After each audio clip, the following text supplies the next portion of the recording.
Becoming a leader is a lot like investing successfully in the stock market. If your hope is to make a fortune in a day, you are not going to be successful. What matters most is what you do day by day over a long haul. The secret of success is found in our daily agenda. If you continually invest in your leadership development, letting your assets compound, the result is growth over time. When I was in some conferences, people ask me whether leaders are born. I always answer yes, of course, they are. I have yet to meet one that came into this world in any other way. We all laugh. And then I answer the real question. Whether leadership is something a person either possesses or doesn't.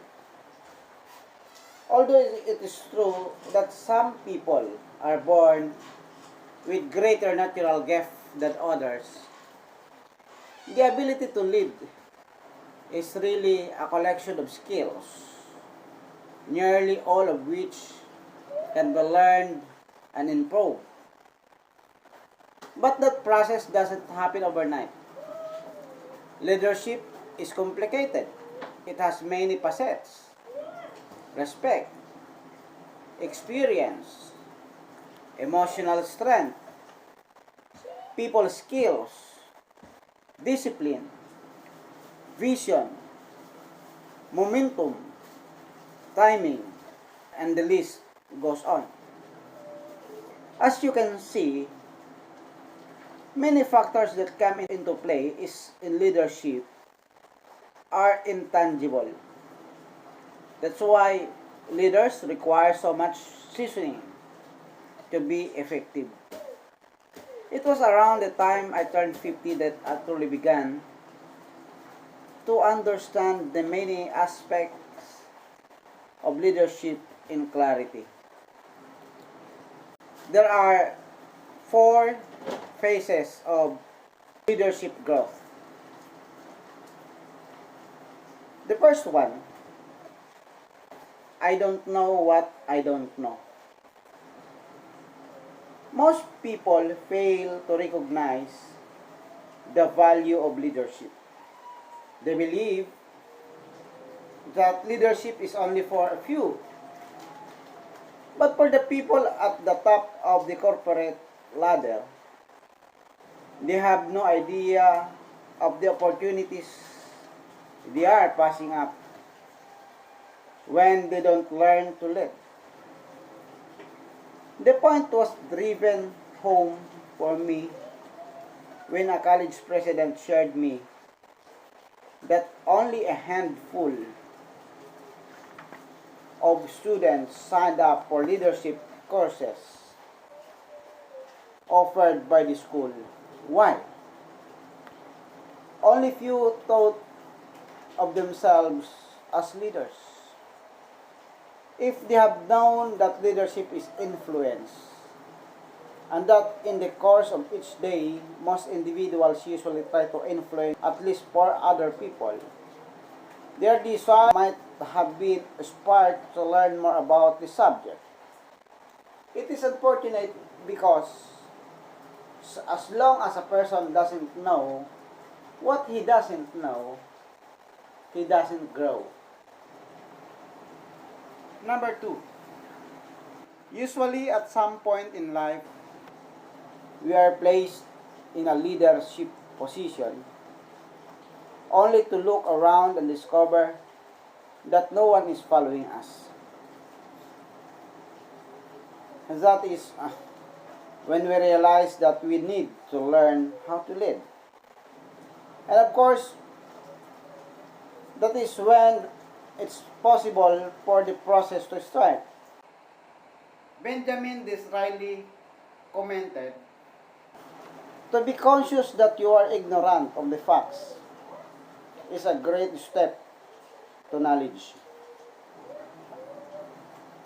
That is what happened to me when I took my first leadership position and had been a student government president in college.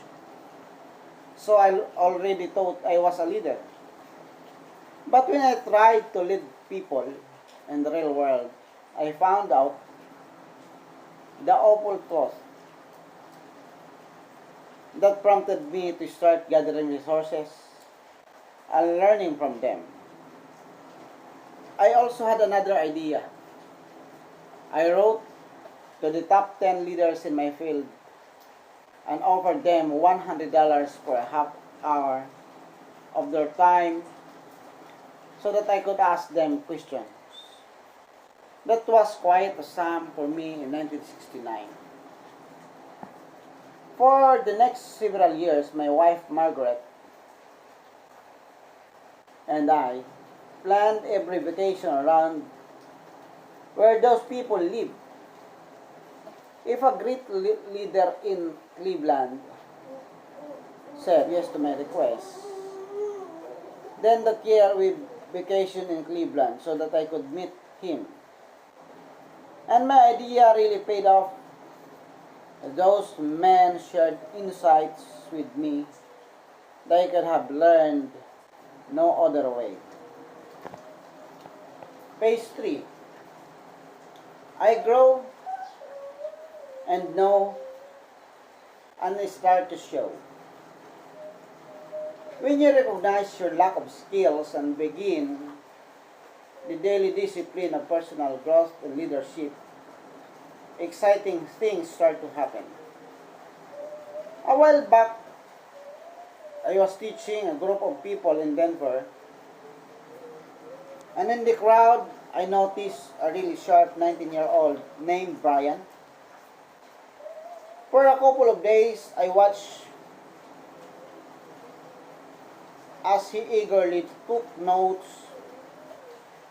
I talked to him a few times during breaks. When I got to the part of the seminar where I emphasized that leadership is a process, I asked Brian to stand up so that I could talk while everyone listened. I said, "Brian, I have been watching you here and every time impressed. I am very impressed with how hungry you are to learn and glean and grow. I want to tell you a secret that will change your life." Everyone seemed to lean forward. I believe that in about 20 years, you can be a great leader. I want to encourage you to make yourself lifelong learners of leadership. Read books, listen to tapes, and keep attending seminars. And whenever you came across a golden nugget of truth or a significant quote, file it away for the future. It is not going to be easy, I said, but in 5 years, you will see progress as your influence becomes greater. In 10 years, you'll develop a competence that makes your leadership highly effective. And in 20 years, when you are only 39-year-old, if you have continued to learn and grow, others will likely start asking you to teach them about leadership. And some will be amazed. They will look at each other and say, "How did he suddenly become so wise?" Brian, you can be a great leader, but it won't happen in a day. Start paying the price now. What is true for Brian is also true for you. Start developing your leadership today, and someday you will experience the effect of the process. Phase 4. I simply go because of what I know.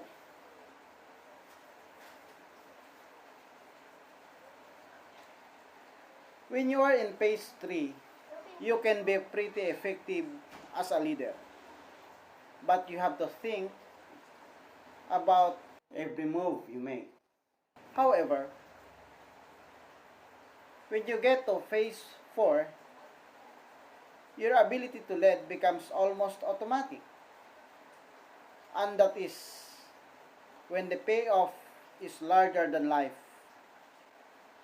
But the only way to get there is to recognize the process and pay the price. Leadership development is daily, not in a day. That is reality. The good news is your leadership ability is not static. No matter where you are starting from, you can get better.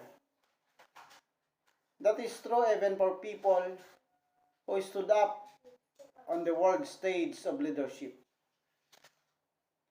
While most presidents of the United States reach their peak while in office, others continue to grow and become better leaders afterwards.